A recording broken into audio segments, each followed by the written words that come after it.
Hello, I'm Marianne Fooker, the CEO of independent think tank, the Committee for Perth. We are known for our evidence-based and solutions-focused approach to the many opportunities and challenges facing Perth and Western Australia.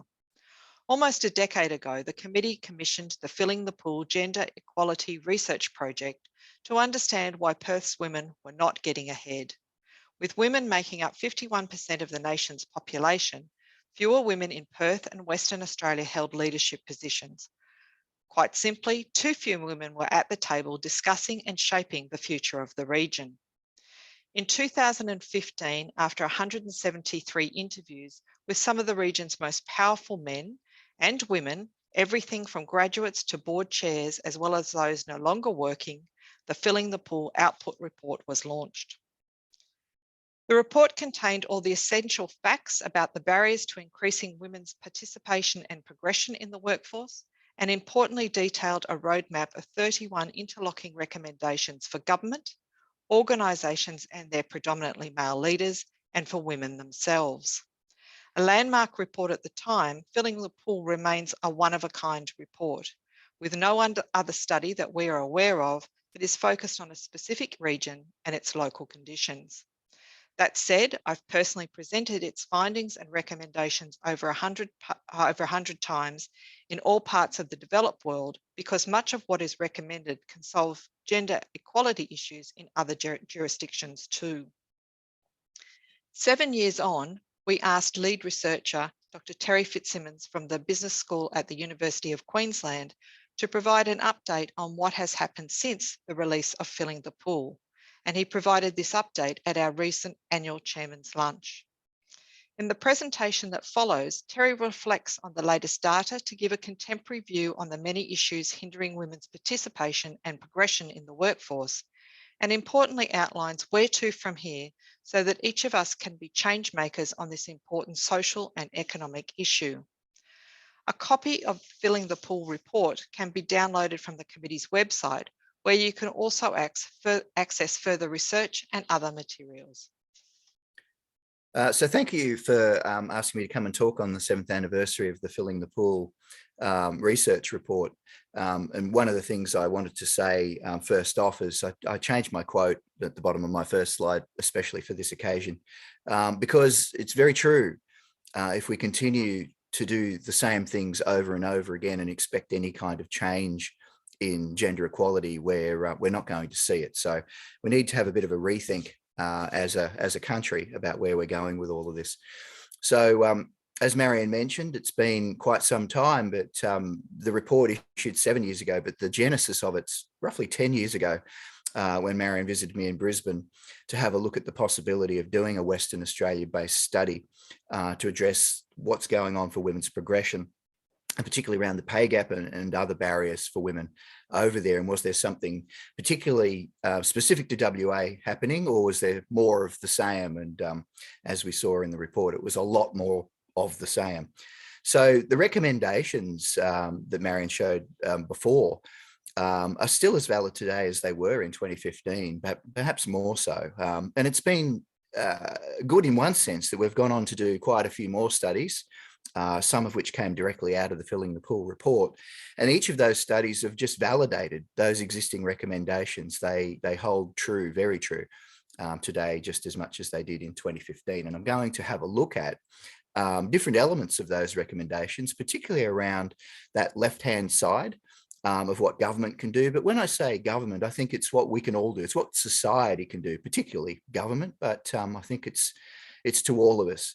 Certainly, we've spent a little bit more time having a look at what organisations can do, and we've drilled down. So I'm going to be referring throughout the presentation to further studies we've done. The first actually arose directly out of the launch of the Filling the Pool report over there in Perth. And on the day of the launch, it just so happened that the Australasian Alliance of Girls' Schools president was in the audience, as was the head of JIGCAL, which does a lot of career development software for schools. And one of the things we were talking about in that report was women's confidence. And I said on the day on stage that I'd be fascinated to see what the origins of that confidence differential is. And they came up to me after the presentation and said, well, they wanted to see that too.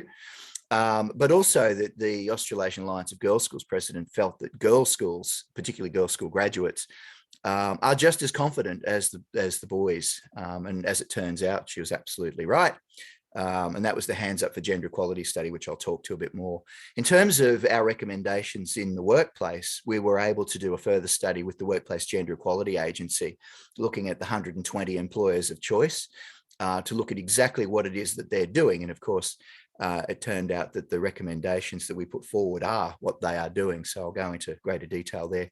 And I'll also talk about the work we did with the Australian Institute of Company Directors around how Australia's managed to get to 34% women on its ASX 200 boards.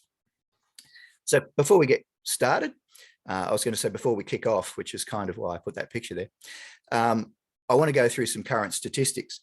One of the things that's a bit puzzling is, people talk about the pipeline and they talk about within a generation, this will be sorted out. I've been adamant from the beginning that it will not be sorted out in a generation, and I've got plenty of evidence to suggest that's the case.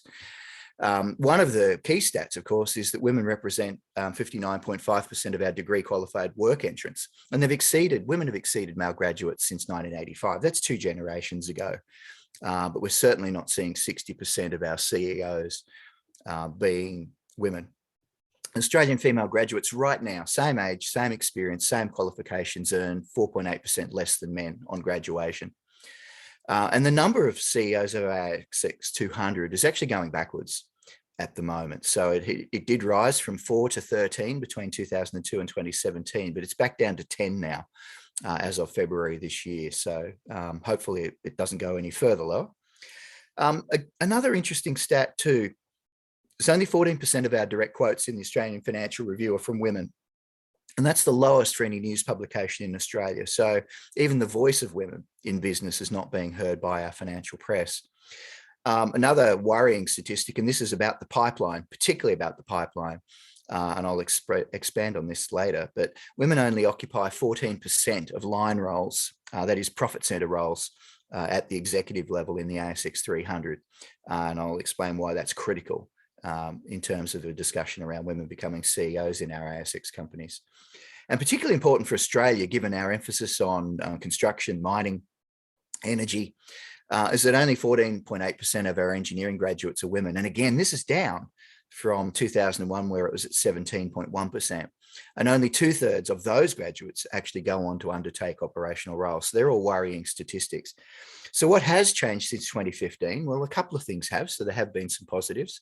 And I'll give you a couple of slides on that, but most of the slides are devoted to what hasn't changed. So what has changed? Well, the gold line there represents the number of women directors, or the proportion of women directors on our ASX 200 companies. You can see very clearly in 2009, there was a step change. Something happened then. And we've seen a rise from 8% to 34% over the last 13 years. And that's not an accident. In fact, the work that we partnered with the Australian Institute of Company Directors on was to explain exactly what happened. How did we do this? Because if we could apply some of the lessons from getting that statistic to move, we could apply those to perhaps CEO roles, or at least the pipeline, so that we could be seeing those kinds of numbers replicated in the wider market. Of course, you can see the green line there. The green line represents the number of women CEOs in the ASX 200, and on current trajectory, on current trend, from 2003 to 2022, if you project that line forward, it'll be the year 2307 before we get to gender parity. So obviously a very, very long way into a distant, perhaps science fiction future. The other thing is the blue line. That's the women chairs of ASX 200 firms, and that was rising almost in step with the gold line until COVID hit. And then it's declined again. But so very clearly something went right with the gold line. So what was that? Well, in 2009, we had a female prime minister, we had a female governor. Norway had just introduced quotas on its boards. And there was a lot in the press. And in fact, I've taken some press clippings there on the right. There was a lot in the press about whether Australia should adopt quotas on its boards. And of course, that's an anathema to the business world. And I think the writing was on the wall a little bit. and particularly those that were in the know and the government was contemplating whether it should go down that track, business decided, or certainly key business people decided within the ASX and also within the AICD, that the business sector needed to take a hold of this and do something about it. Otherwise, the government would. So in 2009, the AICD, and particularly with the help of the media, pushing on this issue as well, set up the ASX board mentoring program. It was a particularly unique program in that the CEO of the AICD at the time had asked the ASX 50 chairs to each, whether they would each mentor a high potential female candidate. And the program has been a tremendous success. It's still going today. But if you were to look at the ASX, women ASX chairs today, most of them are graduates of that program. So it was highly successful in creating a supply of not only board ready, but highly well mentored and highly regarded women board members. That was a key part of the success. Perhaps the other part is the fact that it wasn't just the AICD. You had women on boards, you had a lot of advocacy bodies, you had the media that were willing to name and shame those organisations that weren't getting on board. I think perhaps the other critical moment was in 2015 when the Australian Council of Superannuation Investors, and Australia is quite unique in the fact that it has a massive pool of funds in its superannuation, and the Australian Council of Superannuation Investors basically wrote to every single ASX 200 chair and said, listen, if you don't have a woman on your board within 1 year, we're going to perhaps vote against your REM report. Maybe we'll even vote against you as chair. So please take us seriously. And I think the boards did. It did take a few years, but I think it was in 2020, there wasn't a single company on the ASX 200 who didn't have at least one woman board member. So quite a milestone. On the downside, I mean, and not to undermine this tremendous achievement, given that Australia is only one of 3 countries in the world who have done this without quotas. So the UK and Canada are the other 2. So without need or recourse to quotas, we're able to get to that 30% and currently 34%. But at the end of the day, it's a much, much smaller issue than what we're trying to deal with in our companies around CEOs. So to solve the problem of getting at least 30% women on our ASX 200 boards, it basically meant we had to appoint 240 women. And that's a lot different from having to appoint 10,000 in terms of CEO roles. But nonetheless, it was achieved. And it was achieved by a very small group of people. At the end of the day, when we did the research, one of the things that we asked each person we spoke to, so we started with some key figures that the AICD were able to identify. We were able to identify some key figures through the media and interview them. But we asked each person we interviewed, could they name 2 others who they felt were instrumental in moving the dial on this issue. And by the time we got to an exhaustion, that is that we were hearing the same names over and over again, we just got to 48 names. So a very small group of people compared to the population of a country, 48. So that's advantageous if you're trying to get change, if you've got a small group of people. What was interesting, though, is it was not coordinated. The AICD certainly did its program. Women on Boards did theirs. ACSI did its initiative. Universities and research institutes and consulting firms were releasing reports, but there's no coordinated effort. People were certainly leveraging from each other's successes and communicating the information as it came through. The media were doing a great job in publishing that, but there was no one overarching body that was coordinating this change. However, one of the big advantages of this is that it was well defined. So the outcome was, we want the first target was 30%. The target now is 40, 40, 20, but a very well-defined target and very easy to measure. It's a simple measure of whether you're there or whether you're not there. I think that contributed as well.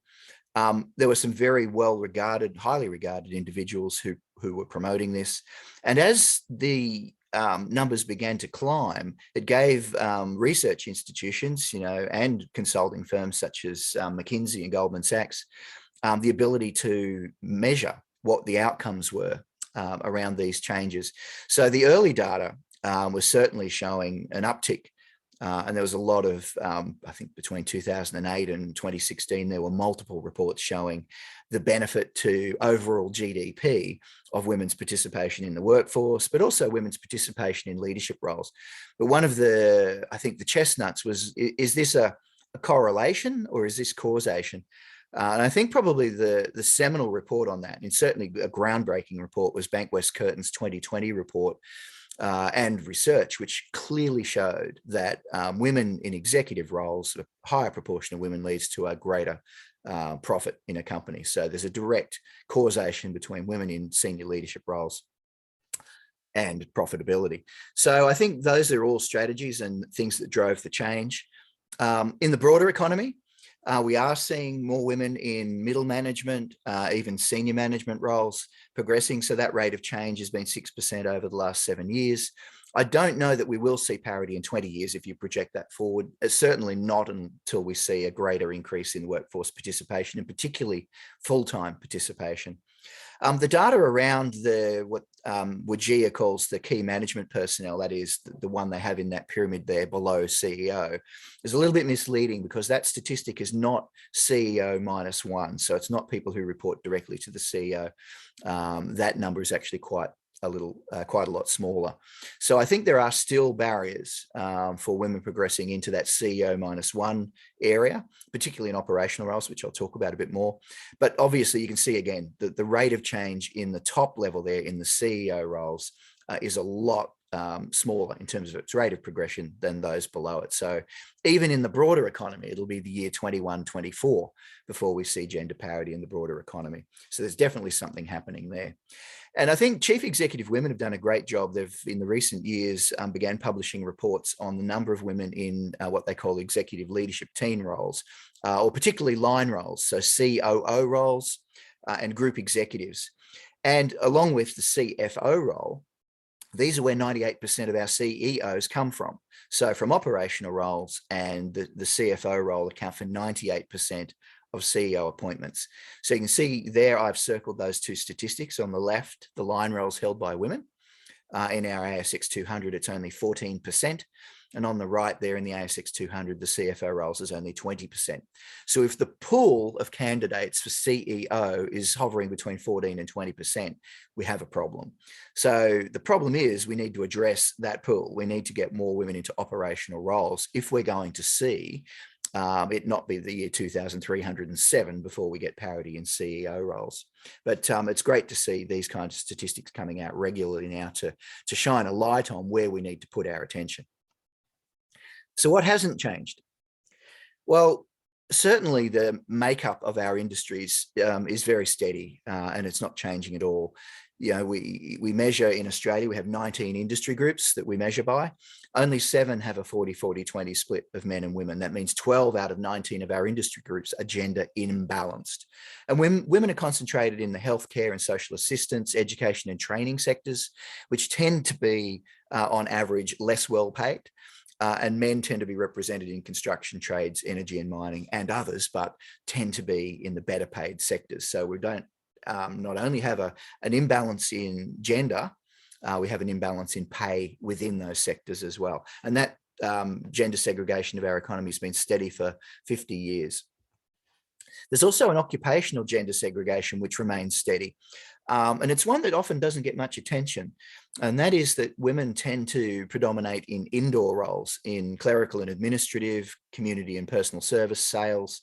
Men tend to predominate in outdoor roles. And again, when you look at the pay, the outdoor roles tend to be paid more. And I'll make more of this indoor-outdoor split when we get to perhaps what's driving the split in our economy around gender. The gender pay gap, certainly in overall terms, has been declining since the end of the mining boom. But the gender pay gap does tend to track investment in mining. So, you know, if we were to see an uptick in investment in the mining sector, you know, back to the days of pre-GFC, we might again begin to see the gender pay gap bump up simply because men predominate in those industries. But if you have a look, the statistic that I always use is the full remuneration pay gap. That is all men, all women, all occupations, full remuneration. And the gap's 22.8%. The figure that you'll often hear quoted is the ABS, which is full-time base salary. Now, full-time base salary is not a measure of remuneration. It hasn't been probably since the 70s. So I do tend to use, and as does WGEA, the 22.8%. But again, even that number people are confused by. Most people think that it's a like-for-like gap. And that's certainly a part of it. But the majority of the gender pay gap is not the like-for-like gap. So as I said, it is just a simple distillation of one number that is all men, all women, all roles, all remuneration, and compared. When you start breaking that apart, in fact, I've already pointed out the industry segregation component of it. That is, men are predominant in the big construction, mining, energy fields, which tend to be better paid. That accounts for, that split alone accounts for 30 to 40% of the gap. And I've already pointed out, 95% of our CEOs are men. They tend to be disproportionately well paid. Certainly in multiples of multiples, more than the average worker. So again, that will create a skew in the gender pay gap figures, and that accounts for about 15 to 25% of the gap. So just those two things alone account for up to 65% of the gender pay gap.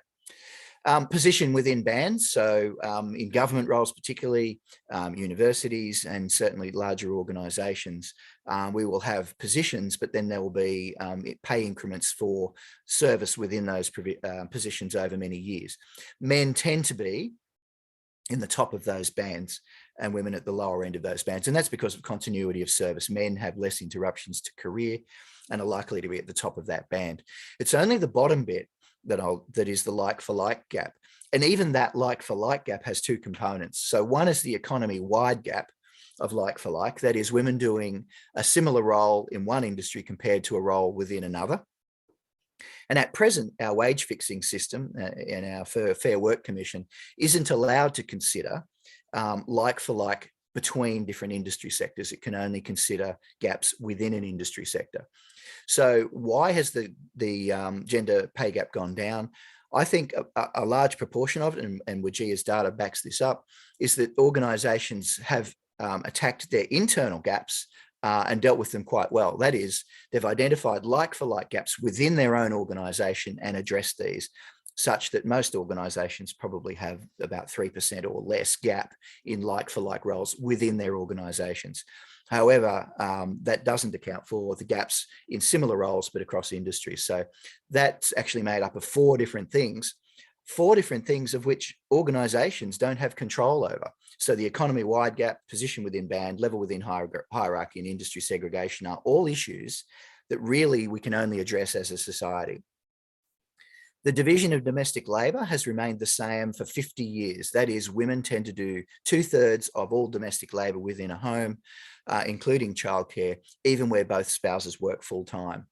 And COVID-19 actually exacerbated that division, with the additional burden being placed mainly on women, particularly during the lockdowns. So Melbourne and Sydney, which experienced those in much greater degrees than, say, Perth and Brisbane did. And that's primarily because it was more women who undertook the homeschooling. So those burdens already 2/3, 1/3 were exacerbated during COVID-19. And women are still 71.8% of the primary carers in Australia of children, and 90% plus of elder and disability carers. So, and of course, every minute spent on domestic duties is time lost to career progression potential. It's certainly an issue that needs a lot more attention.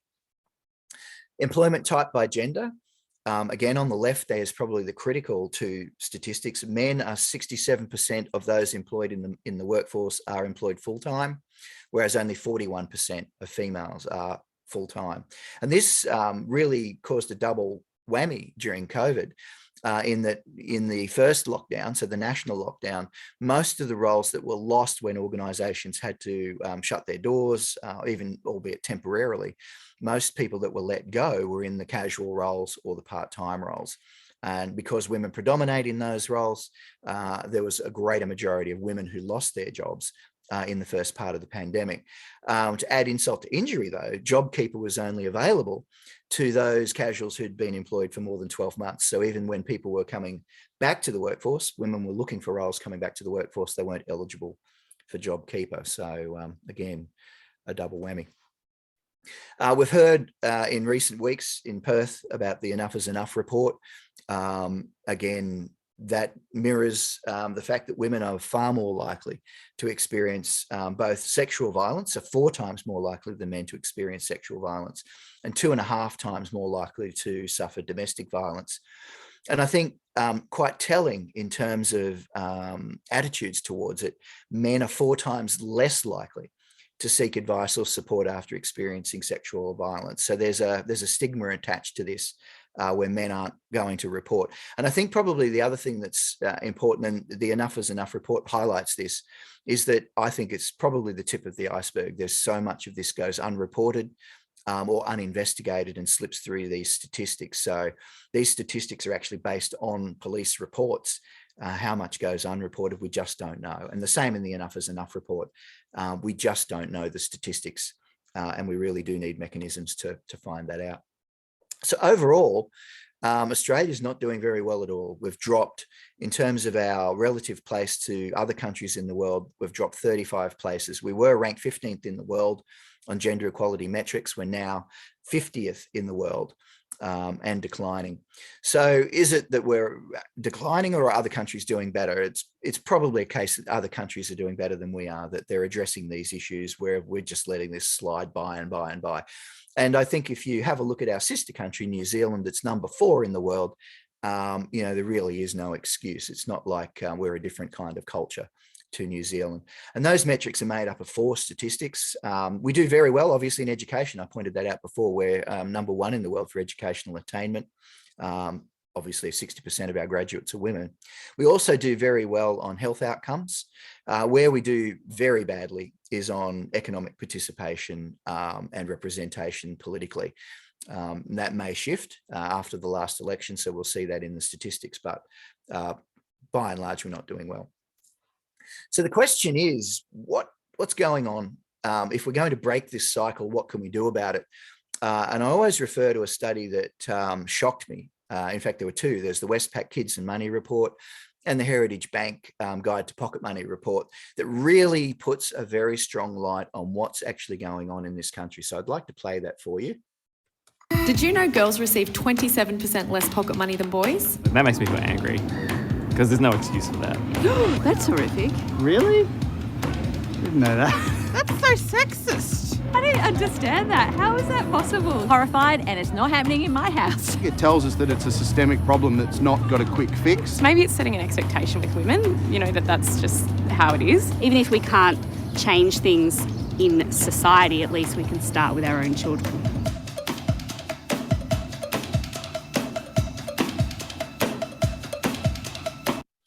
So those statistics often shock people and surprise and amaze people. When that Vox Pops was done down in Melbourne, it was pre-COVID, and the full remuneration pay gap in the broader economy was close to 27%. So it should come as no surprise that the pocket money gap would be 27%. It does shock people because people think, the gender pay gap's this big complicated thing. There's lots of industries and there's all of the things that Terry just said. It's quite complicated. There's nothing complicated about kids' pocket money. But why should they be the same is because kids and parents are in the same economy that produces the pay gap in the workplace. And what it really shows you is this is about culture, and it's about a shared national culture that produces the same result for our kids as it does for our adults. So one of the first studies that I mentioned before was the Hands Up for Gender Equality study, which kicked off looking at girls' confidence. But of course, we thought we had an opportunity here. We engaged with 10,000 students from top matriculation high schools in Queensland from year 7 to year 11, and we interviewed 500 of them, so massive sample. And we thought we have the opportunity to test what's going on with pocket money. So we also asked them a whole bunch of questions about time spent on chores, what they got paid, and what they were actually doing to earn that money. And that's quite telling, and I'll share that in a second. The other thing we were looking for is confidence linked to intentions to follow perhaps a male-dominated career or not, or to enter STEM or not. So they were our 3 big questions. The confidence one's really interesting because it's true to say that men are more confident and adolescent boys are more confident than girls and women at all ages from the age of 10 to 80. And why do I say that? Every single triangle there and circle matched as a pair is an individual study that's been done into confidence levels of men and women and boys and girls. And you can see there's not a single study there in pairs between those two age groups where men don't exceed women in confidence. So one of the questions we asked ourselves, well, and why the Alliance of Girls' Schools was so confident that they said their girls were coming out as confident as the boys, is that it's bucking the trend. And what they were saying is what they were doing in single-sex education was actually countering what's going on in co-educational systems. So when we tested for this, they were absolutely right. The girls, the 5,000 girls were just as confident as the 5,000 boys at every age level from year 7 to year 11 coming out of those single-sex girls' schools. And I'll explain why in a second. What was also very well worth finding out was what was the greatest contributor to that confidence. And what was good is that for boys and girls, they are identical. So the contribution of the activity produces the equal amount of confidence for boys and girls. And the top contributor was team sport. Team sport is by far the greatest contributor to self-confidence, followed by leadership development opportunities and local travel. And local travel in the sense of, you know, Christmas holidays, you let the kids go down to the beach or down to the shop or whatever by themselves. They get to explore the environment and gain confidence that way. They were the biggest contributors, and equally for boys and girls. The other significant contributors were part-time work, scouts, guides, and those kinds of groups, as well as individual sport. And as we've heard so many times from so many different studies, social media and computer gaming actually undermine confidence. So why is it that single-sex girls' schools environments are not producing girls that are less confident than boys? And it's pretty simple, really. And it's about stereotypes and it's about culture. In a single-sex environment, there's no gender bias in the classroom. That is, boys who behave more poorly in the co-ed environment, generally speaking, and again, this is all researched, it tends to be let go more than girls behaving badly in classes, which means the boys can get away with it and be more disruptive. Obviously, in a single-sex classroom, that doesn't happen. There's no gender bias in terms of academic expectations either. So gender norms and gender stereotypes, which of course are not correct, but where boys tend to do less well in maths, that's not expected. So they tend to get a little bit more attention because boys are supposed to be good at maths, girls get less attention. So all of these things that are in this list are reasons given in each of those studies that I showed before about why it should not be the case, you know, why it shouldn't be the case that boys would be more confident than girls, but it is. And so these were the explanations that were offered in those other studies. No one in those studies believed there's a genetic reason for it. They believe there are behavioral reasons. But when you look at single-sex girls' schools, none of those reasons apply. The role modeling, most of the roles in single-sex girls' schools are held by women. So the principal, deputy principal, heads of departments, sports instructors, etc., are all women. So those role models and leadership role models are all there. There's no competition for leadership and voice in a single-sex girls' school. All of the prefect and captain roles are held by girls.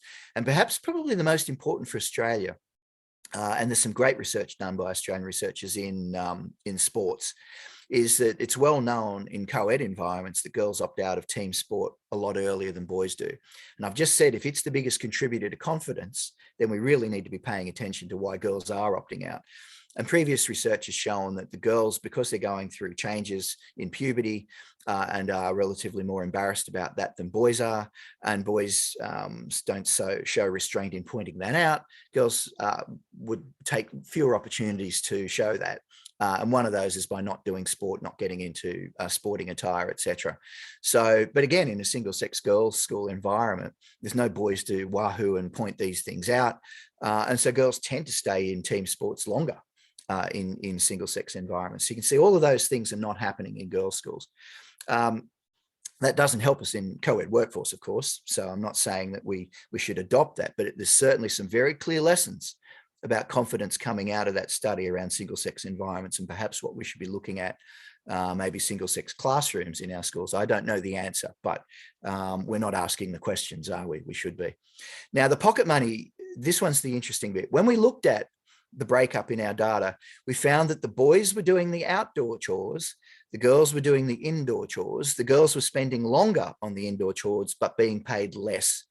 And the reasons being given for being paid more for the outdoor chores is they tended to be, inverted commas, harder work.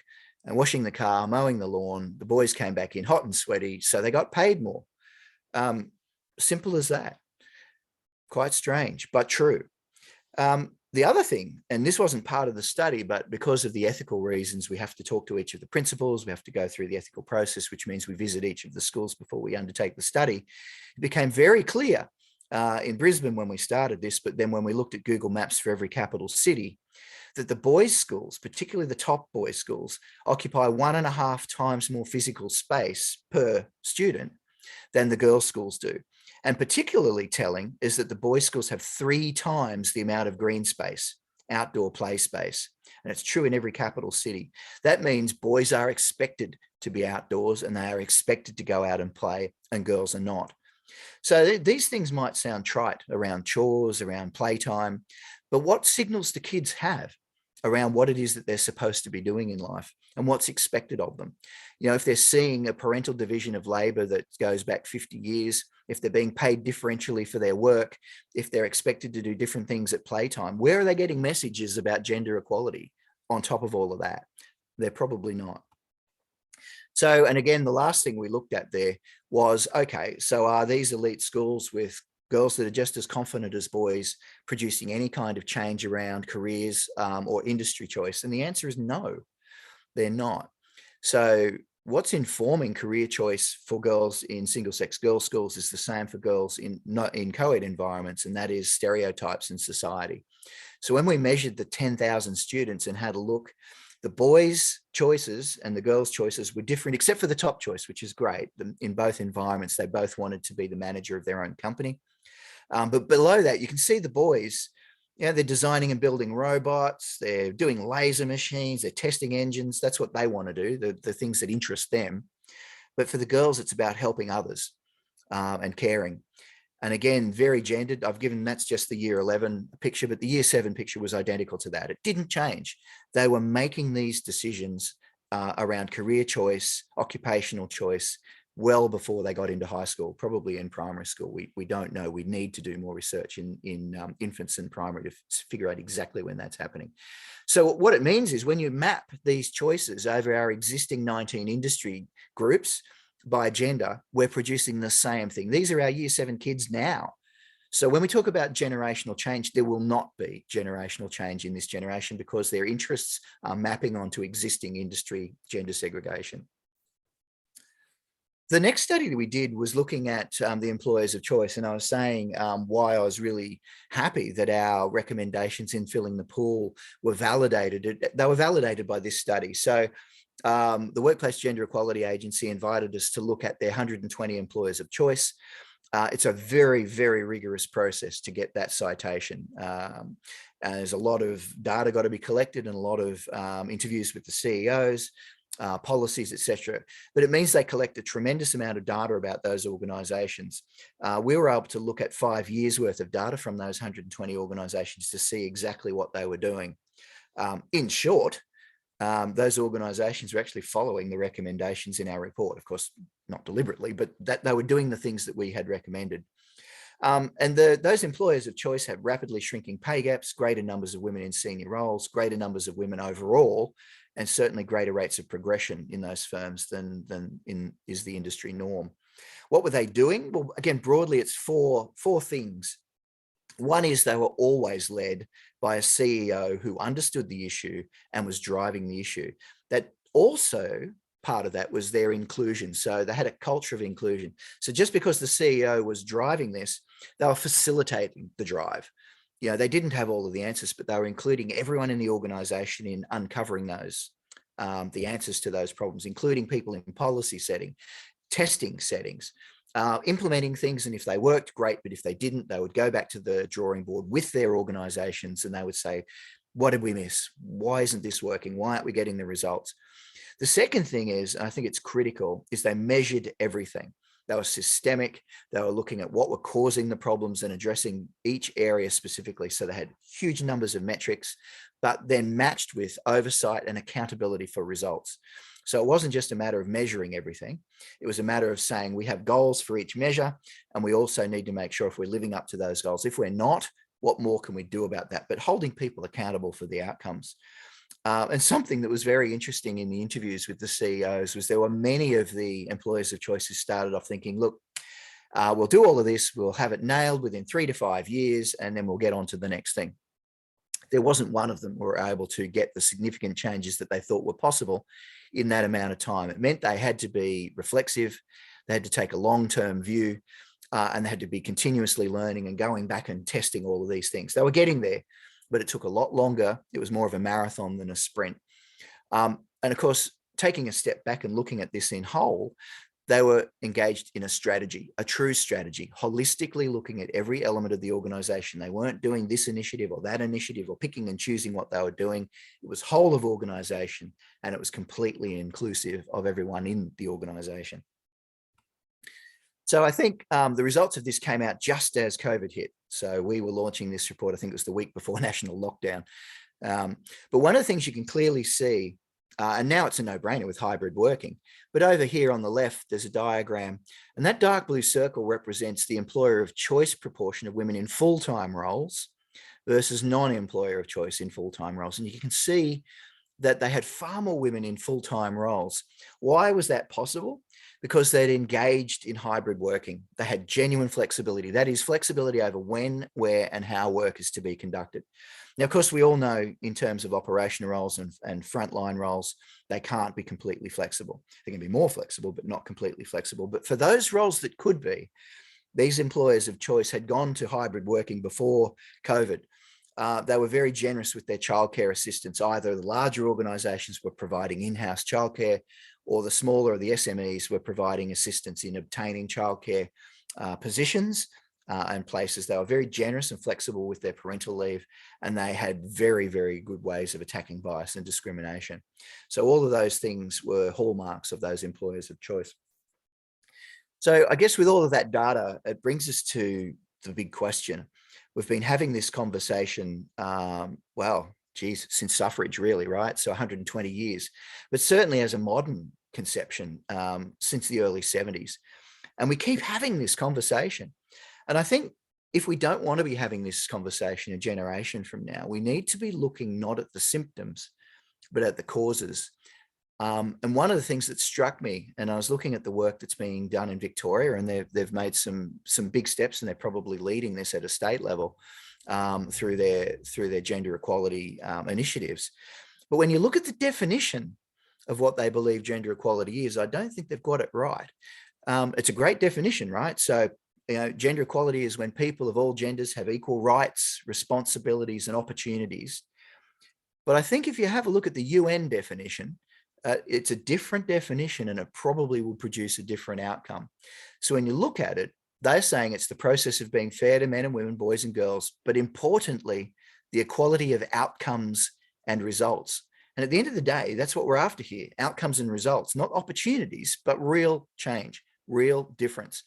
And I think we need to be careful when we move forward. There's an opportunity here, probably a once in a generation opportunity with this new government, to perhaps have a look at what is it that we're trying to achieve here.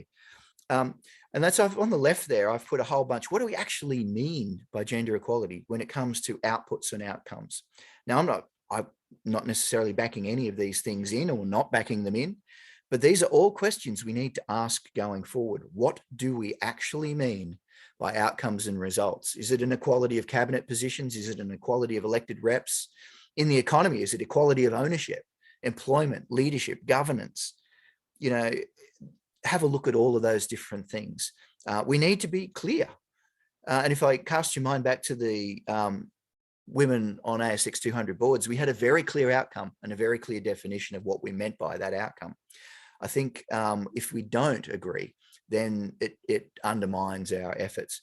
And I think the other thing we need to be looking at is attacking the causes. So if you look at that diagram, it's a good summation of the differences between what we mean by equality, what we mean by equity, and what we mean by justice. And I think as a country, we would like to see justice. That is, that there are no barriers. We don't have to do all of these different things, quotas, all of the different bits of legislation hitting people over the head. If we had a level playing field in the beginning, less of these things would be required. Of course, they're always required, but we wouldn't need as much of them. So we need to be looking at how can we get to an environment where we've attacked the causes of the problem, not the symptoms of the problem. And by symptoms, I mean the pay gap is a symptom. Domestic violence is a symptom. Sexual assault is a symptom. We need to look at why these things are actually happening in the first place and address those.